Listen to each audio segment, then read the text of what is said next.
Praise the lord. ఈరోజు దేవుని వాక్యము విలాప వాక్యములు 3వ అధ్యాయము 25వ వచనం.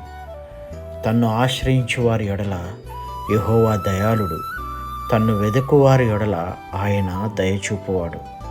ఈ ఉదయకాల సమయాన దేవుడు మనందరితో మాట్లాడుతున్న మాట, ప్రియ విశ్వాసి, నీవు మనుషులను నమ్ముకుంటు కంటే, అధికారులను ఆశ్రయించుట కంటే, రాజులను నమ్ముకుంటు కంటే యెహోవాను ఆశ్రయించటం మేలు. ఆయన నువ్వు ఆశ్రయించినట్లయితే ఆయన దయాళుడు కనుక తన్ను వెతుకు వారిని అందరి మీద ఆయన దయ చూపి వారి యొక్క ప్రతి అవసరత తీర్చి వారిని మంచి ఫలభరితమైన జీవితంలోనికి నడిపిస్తానని వాగ్దానం చేస్తూ ఉన్నాడు. ఈ వాగ్దానం మనందరి జీవితాలలో నెరవేరబడును గాక. ఆమేన్. God bless you.